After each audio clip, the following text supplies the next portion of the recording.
کہ لوگ اس سے ہدایت حاصل کر سکیں، لوگ اس سے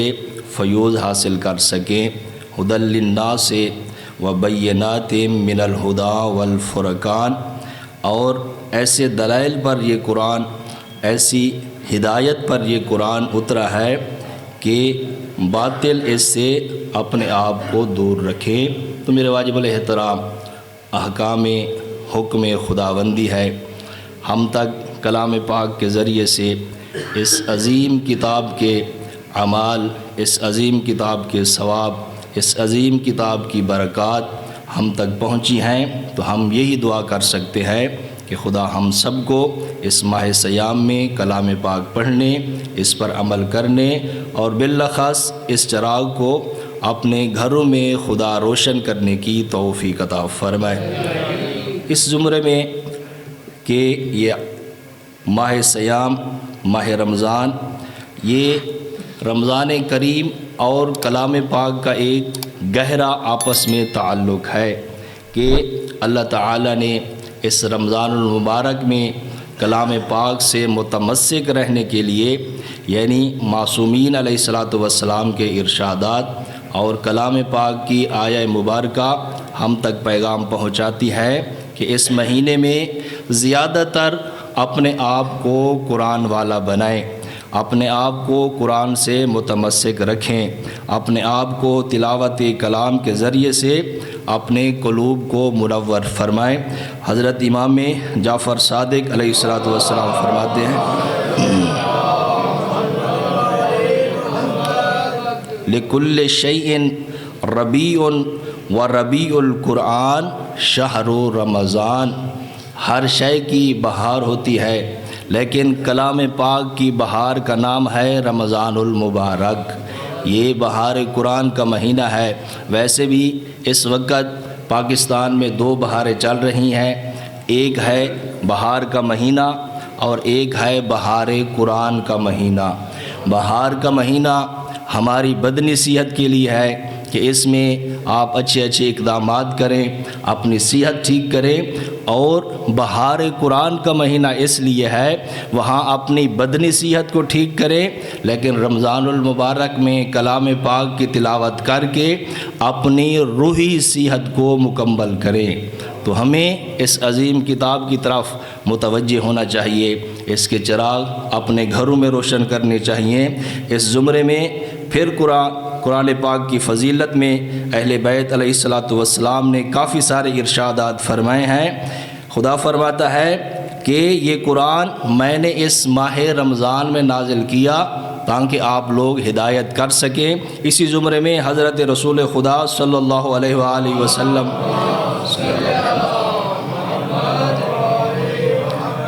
من قرأ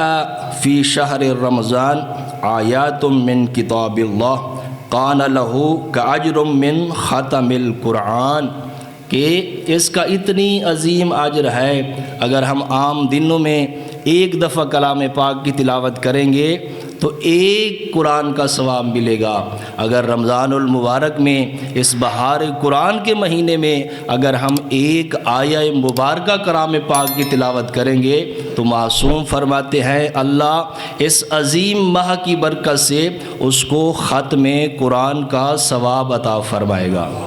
تو میرے واجب الاحترام پھر اللہ اسی زمرے میں فضیلت رمضان کے بارے میں فرمایا یا ایھا الذین آمنوا کتب علیکم الصیام کما کتب علی الذین من قبلکم لعلکم تتقون، اے ایمان والو،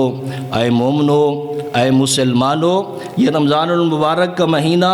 تمہارے لیے ہے، تمہارے لیے لکھ دیا گیا ہے۔ کیوں؟ لعلکم تتقون، اس کے اعمال، اس رمضان المبارک کے روزے، اس کی تلاوت کلام پاک کے ذریعے سے، اس کی تلاوت کر کے آپ مجھ تک پہنچ سکتے ہیں لعلکم تتقون، اس کے پہنچنے کا ذریعہ ہے تقوی الہیہ۔ اگر ہم میں تقوی ہے، ہم میں پرہیزگاری ہے، تو اللہ ہمیں اس رمضان المبارک کے فیوز، اس رمضان المبارک کی ساعات میں ایک دوسرے یعنی تیسرے چوتھے پانچویں جتنی بھی فرمان کی میں تلاوت کر کے آپ کے سامنے پیش کروں تو سب فرامین میں عظمت رمضان بیان کی گئی ہے کہ اس رمضان میں فیوز حاصل کریں۔ 3 شخص حضرت جناب فاطمہ الزہرا سلام اللہ علیہا فرماتی ہے، 3 شخص ایسے ہیں کہ جو رمضان المبارک کو پاتے ہیں لیکن رمضان المبارک کے اعمال سے دور ہیں، رمضان المبارک کے تلاوت کلام پاک سے دور ہیں، رمضان المبارک ان کی زندگی میں آتا ہے لیکن وہ فیوز و برکات حاصل نہیں کر سکتے۔ تو اسی زمرے میں جناب طاہرہ فرماتی ہیں کہ ما ادرکا شہر رمضان، کہ جو شخص اپنی زندگی میں اس بابرکت مہینے کو پاتا ہے لیکن اس سے فیوز حاصل نہیں کر سکتا تو وہ شخص اللہ سے بہت دور ہے۔ رمضان المبارک آیا ہے لیکن اس میں روزے کی جو فضیلت تھی وہ ہم نے اس طرح ادا نہیں کی جس طرح حق بنتا ہے۔ جیسے رمضان المبارک ہمیں درس دیتا ہے کہ یہ روزہ آپ کی صحت کے لیے ہے، یہ روزہ آپ کی آنکھ میں حیا ڈالنے کے لیے ہے، یہ روزہ آپ کی زبان کو پاک کرنے کے لیے ہے، یہ روزہ آپ کے کانوں کو ان آوازوں کے سننے کے دور کرنے کے لیے ہے جن آوازوں کو خدا نے ہمارے سننے کے لیے منع فرمایا ہے۔ اگر رمضان المبارک ہے، آنکھیں وہی دیکھ رہی ہیں جس سے خدا نے منع کیا ہے، تو بی بی فرماتی ہیں وہ بندہ جو رمضان المبارک میں بھوکا رہتا ہے لیکن فیوز حاصل نہیں کرتا، اس کی آنکھ میں وہ نہیں ہے، اس کی آنکھ میں وہ حیا نہیں ہے جس کا خدا نے حکم دیا، لیکن رمضان المبارک میں بھوکا تو رہا ہے لیکن وہ فیوز حاصل نہیں کر سکا۔ ما ادرکا شہر رمضان، جو شخص بھی رمضان کو درک کرتا ہے لیکن وہ اس کے فیوز حاصل نہیں کرتا تو وہ خدا سے بہت دور ہے۔ پھر جناب طاہرہ فرماتی ہیں ما ادرکا ما والدیا، جس کے والدین موجود ہیں لیکن وہ اس کا احترام نہیں کرتا، والدین موجود ہیں ان کی فرما برداری نہیں کرتا، والدین اس کی زندگی میں ہیں لیکن ان کی خدمت نہیں کرتا، تو جناب طاہرہ فرماتی ہیں یہی شخص اللہ سے بہت دور ہے۔ رمضان المبارک آیا لیکن فیوز حاصل نہیں کیے، والدین موجود ہیں لیکن والدین کی خدمت نہ کر سکا۔ ما ادرکا شہر اللہ یدور علیہ الرمضان، یہی شخص اللہ سے بھی دور ہے، والدین سے بھی دور ہے۔ پھر فرمایا ما ادرکا ذکر و تلاوت القرآن، قرآن اس کے پاس موجود ہے، ماہ سیام کا مہینہ ہے، اللہ کا مہینہ موجود ہے لیکن اس کلام پاک سے فیوز حاصل نہیں کر سکا، برکات حاصل نہیں کر سکا، اس کے ختم قرآن سے فائدہ نہیں اٹھا سکا۔ یدور علی اللہ، وہ شخص اللہ سے بھی دور ہے، قرآن سے بھی دور ہے، والدین سے بھی دور ہے اور احکام الہیہ سے بھی دور ہے۔ میرے واجب الاحترام، بہار قرآن کا مہینہ ہے، عظمت قرآن کا مہینہ ہے، اس مہینے میں انسان کے لیے آپ نے علماء سے سنا ہے کہ اللہ تعالیٰ نے اس کے لیے پیکج عطا کیے ہیں، اگر تو سکون سے روزہ رکھ کے سو جائے گا تو میں تیرے روزے کو عبادت شمار کروں گا، تیرے سونے کو عبادت شمار کروں گا۔ اگر سو گیا ہے تو سانس لے رہا ہے، کوئی پتہ نہیں اگلی سانس آپ کی آئے یا چلی جائے، لیکن میں اتنی کریم ہوں اس ماہ سیام کی برکت سے اس سانس کو تسبیح میں شمار کر دوں گا۔ ہمارا اٹھنا بھی عبادت، ہمارا بیٹھنا بھی عبادت، ہمارا چلنا بھی عبادت، ہمارا سونا جاگنا بھی عبادت۔ اگر انسان ان اشیاء سے، ان ثوابات سے دور ہے تو پھر انسان رمضان کے علاوہ جو 11 مہینے اس کی زندگی میں آتے ہیں، اگر وہ رمضان سے کچھ حاصل نہیں کر سکا تو ان 11 مہینوں سے بھی کچھ حاصل نہیں کر سکے گا۔ میرے واجب الاحترام، یہ ماہ سیام ہماری زندگی میں اللہ تعالیٰ نے ہمیں تحفہ کے طور پر دیا ہے، بالخاص اس کی طرف ہمیں متوجہ رہنا چاہیے، ان کی عبادات کی طرف متوجہ رہنا چاہیے۔ اگر ہمارے قرب و جوار میں ہمارے عزیز رشتہ دار اس رمضان کے فیوز حاصل نہیں کر رہے، رمضان میں وہ یعنی مالی لحاظ سے ایک صلوات پڑھیں عظمت زہرا سلام اللہ علیہا،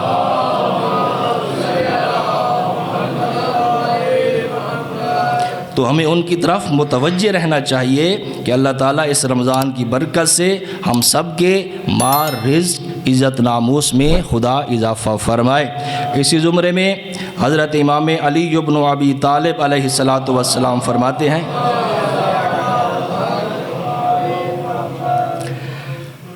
ان ھذا القرآن هو نور المبین فعارفوا فیہ ربکم واتبعوا۔ یہ کلام پاک آپ کی طرف جو آیا ہے یہ خدا کا نور ہے، یہ واضح نور ہے جو آپ کی طرف آپ کے گھروں میں موجود ہے۔ فعارفوہ، تو اس کلام پاک کے ذریعے سے، اس کی تلاوت کے ذریعے سے اپنے رب کو پہچانو، ربکم واتبعوا، اور پہچانو اور اس قرآن کی پیروی کرو۔ اس قرآن کی عظمت، اس قرآن کی روحانیت، اس قرآن کی برکات سے امام ہمیں متوجہ کر رہے ہیں کہ جب مولا فرماتے ہیں میرا دل چاہتا تھا کہ اللہ مجھ سے باتیں کرے تو میں اللہ کی کتاب کی تلاوت کرتا تھا، جب میرا دل چاہتا تھا میں اللہ سے باتیں کروں تو میں اللہ کی عبادت کرتا تھا۔ تو ہمیں امام اور معصومین علیہ السلام کے فرامین، ان کی سیرت، ان کے کردار سن کر بالخاص اس کو اپنی زندگی میں شامل کرنا چاہیے، سننے کی حد تک نہیں رکھنا چاہیے۔ مجالس ہم سنتے ہیں، درس ہم سنتے ہیں، لیکن ایک کان سے سنیں اور دوسرے کان سے نکال دیں اور عمل کی طرف متوجہ نہ ہوں تو پھر ہمارے کلام پاک سننے کا، عبادات کرنے کا، مجالس سننے کا کوئی فائدہ نہیں ہے۔ میرے واجب الاحترام، مولا ہمیں فرما رہا ہے یہ اللہ کی طرف سے نور آیا ہے، یہ اللہ کی طرف سے ہدایت آیا ہے، اس کی پیروی کرو، اس کے واقعات سنو، اس کی آیات پڑھو۔ جب باروز محشر اللہ ہمیں اس کلام پاک کے ذریعے فرما رہا ہے کہ دنیا میں جو کام کر کے آئے گا تیرے سارے کام تجھے دکھائے جائیں گے، نشہد اعضاء الجوارح، کہ جو کام بھی تم آنکھوں کے ذریعے سے، ہاتھ کے ذریعے سے، کان کے ذریعے سے، اعضاء و جوارح کے ذریعے سے جو بندہ بھی جو کام کر کے آیا ہے باروز محشر اللہ کی عدالت میں وہی اعضاء اس کے لیے گواہی دیں گے۔ تو پھر انسان اپنی زندگی کی طرف متوجہ ہوگا، پھر خدا سے کہے گا او میرے رب مجھے ایک دفعہ پھر مہلت دے دے، میں دنیا میں جا کر اعمال صالحہ کی طرف متوجہ ہوں۔ پھر خدا کہے گا نہیں، جتنا موقع آپ کو ملنا تھا وہی آپ کے لیے کافی تھا۔ تو میرے واجب الاحترام، یہ رمضان المبارک ہمارے دلوں کو روشن کرنے کے لیے، ہمارے اعمال کو اچھا کرنے کے لیے اور ہماری روح کو روحانی بنانے کے لیے اللہ تعالیٰ نے ہمیں موقع دیا ہے۔ تو اس کی برکات، اس کے فیوز، اس کی فضیلات، اس کی ساعتیں جو ہماری زندگی میں شامل ہیں ہم اس سے فائدہ اٹھا سکیں۔ ایک صلوات پڑھیں عظمت اہل بیت علیہ السلام۔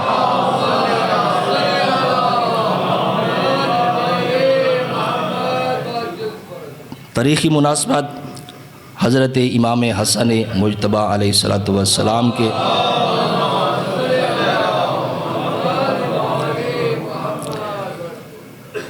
اولاد علی بن ابی طالب، نواسہ پیغمبر حضرت امام حسن مجتبی علیہ السلام کی ولادت با سعادت کے ایام ہیں۔ 15 رمضان المبارک 3 ہجری مدینہ منورہ میں جناب زہرا سلام اللہ علیہا کے ہمارے اماموں میں سے دوسرے امام اس دنیا میں تشریف لائے ہیں۔ تو اس مناسبت سے آپ کو، تمام مومنین کو اور امام زمان علیہ الصلوۃ والسلام کو سامنے ہم ہدیہ تبریک پیش کرتے ہیں کہ خدا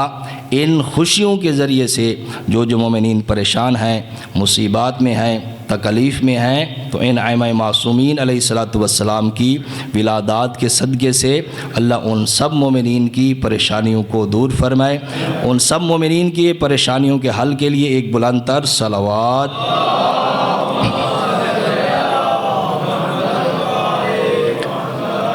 یہ اتنی عظیم ہستیاں ہیں جن کے بارے میں معصومین علیہ الصلوۃ والسلام بالخص رسول خدا صلی اللہ علیہ وآلہ وسلم ان ہستیوں کا تعارف کرا کے گئے ہیں۔ خود فرمایا، لسان پیغمبر سے لفظ جاری ہوئے، الحسن والحسین سیدہ شباب اہل الجنہ، کہ یہ میرے بچے، یہ حسن ہیں، یہ حسین ہیں، یہ جوانان جنت کے سردار ہیں، ان کا احترام کرو۔ ان کا احترام گویا مجھ رسول کا احترام ہے، ان کا احترام خدا کا احترام کیا ہے۔ اگر ان کی طرف متوجہ ہوں گے، ان کی سیرت کی طرف، ان کے اعمال کی طرف، ان کے حلم کی طرف، ان کی عبادت کی طرف اور ان کے تقوی کی طرف، ان کے اخلاق کی طرف متوجہ ہو کے انسان اپنے اخلاق کو، اپنے حلم کو، اپنے تقوی کو، اپنی بردباری کو مزید بہتر کر سکتا ہے۔ اگر ہم ان کی اخلاق کی طرف متوجہ ہوں، واقعات آپ کو یاد ہیں، آپ نے سنے ہوئے ہیں، مطالعہ کیا ہوا ہے، مجالس میں بیان ہوتے ہیں، لیکن صرف یاد دہانی کے لیے اگر ہم ان ہستیوں کے اخلاق کی طرف متوجہ ہوں، پھر ہم اپنے اخلاق کی طرف متوجہ ہوں، تو ہم ان سے دور نظر آتے ہیں، سنتے ہیں ان کے احکامات، لیکن عملی جامہ پہنانے کی کوشش نہیں کرتے۔ شامی کا واقعہ آپ کے سامنے ہے کہ حضرت امام حسن علیہ الصلوۃ والسلام کا دور ہے۔ ایک شامی آ کر، واقعات سب آپ کو یاد ہیں، صرف یاد دہانی کے لیے کہ اگر کوئی ایک شخص بھی ان واقعات کو سن کر اپنی زندگی میں شامل کر لے تو اس کی زندگی بالاخص اس ہدایت پر آ جائے گی جس کے بارے میں ائمہ معصومین علیہ الصلوۃ والسلام نے ہمیں متوجہ کیا ہے۔ شامیہ کے واقعات آپ کے سامنے ہیں کہ جب وہ آ کر مجمع کے سامنے امام کی نعوذ باللہ من ذالک توہین کرتا ہے، تو پھر امام اس کو دشمنی کے طور پر نہیں دیکھتے، غصہ کے طور پر نہیں دیکھتے،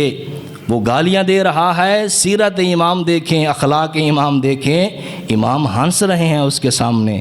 اور امام متوجہ کر رہے ہیں، لگتا ہے تو مسافر ہے، لگتا ہے تیرے پاس زیادہ راہ نہیں ہے، لگتا ہے دور سے آیا ہے، تو میں حسن تیری میزبانی کرنے کے لیے تیار ہوں۔ اگر ہم امام کے اخلاق کی طرف متوجہ ہوں، وہ دشمن تھا، امام کو جانتا تھا، لیکن پھر بھی توہین امام میں تھا۔ ہم تو امام کے ماننے والے ہیں، ہم تو امام کے یعنی نام پر جان قربان کرنے والے ہیں۔ اگر ہمارا اخلاق، ہمارا حلم، ہماری سیرت اس کے مطابق نہیں ہے تو میرے واجب الاحترام، یہ زبانی کلامی ہم ان سے محبت کرتے ہیں، لیکن اخلاقی طور پر ہم ان سے بہت دور ہیں۔ اگر کوئی مومن، کوئی بھائی ہمیں کوئی بات کر دیتا ہے تو ہم ان کے گریبان تک جانے کے لیے تیار ہو جاتے ہیں۔ حالت یہ ہے کہ مسجد کے احترام کا بھی خیال نہیں رکھتے۔ ہمیں تھوڑا سوچنا چاہیے کہ ہم اللہ کی عبادت کے لیے آئے ہیں اور اسی عبادت گاہ میں ایک دوسرے کے گریبان جانے کے لیے تیار ہیں۔ یہ اخلاق کی سیرت ہے۔ شاہ صاحب نے متوجہ کرایا ہے کہ ایک دو جملے ہمارے اخلاق کی طرف میں، یعنی ہمیں جانا چاہیے، ہمارے اخلاق کو بھی بہتر کرنا چاہیے۔ یہ خانہ خدا ہے، اس کا احترام ہے، اس میں بندہ اونچی آواز سے کلام پاک بھی نہیں پڑھ سکتا، اونچی آواز میں مجلس بھی نہیں پڑھ سکتا، اجازت نہیں ہے۔ ہم اگر پڑھتے ہیں، اگر ہم اس مسجد میں بیٹھ کر آواز کو بلند کرتے ہیں، تلاوت کلام پاک تو دور کی بات، مجلس تو دور کی بات، اور ہم ایک دوسرے کے لیے اگر لڑنے کے لیے تیار ہو جائیں تو اللہ کے سامنے ہمارا کیا حشر ہوگا۔ گویا ہم احترام خدا نہیں کر رہے، خدا کے گھر کا احترام نہیں کر رہے۔ تو خدایا اس رمضان میں ہمیں اپنے اخلاق کو، اپنی تربیت کو، اپنے آپ کو ایسا بنائیں جیسا ائمہ معصومین علیہ السلام چاہتے ہیں۔ اگر وہ اپنے دشمن کو، وہ جو ان کے سامنے گالیاں دے رہا ہے، ان کے والدین کو برا بھلا کہا رہا ہے، تو امام اسی کی طرف متوجہ ہو کر کہہ رہے ہیں تو مسافر لگتا ہے، تو مجھے بھوکا لگتا ہے، تو میرے گھر آ،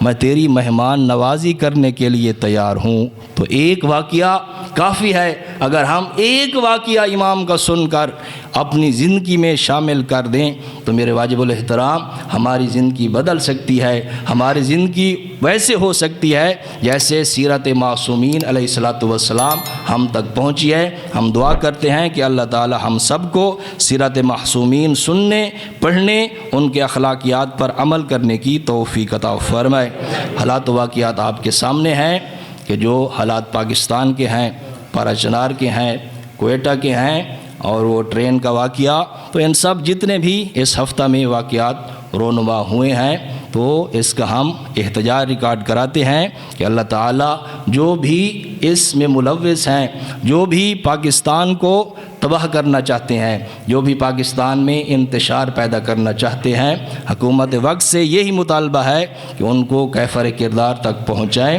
ان کے حامی و ناصر و مددگار نہ بنیں، تاکہ یہ ملک، یہ ملت جو ہم تک پہنچا ہے، اتنی عظیم ملک جس کو بگاڑا جا رہا ہے، اللہ ہم سب کو بڑھ چڑھ کر اس میں حصہ لینے کی توفیق عطا فرمائے۔ اللہم صلی علی محمد۔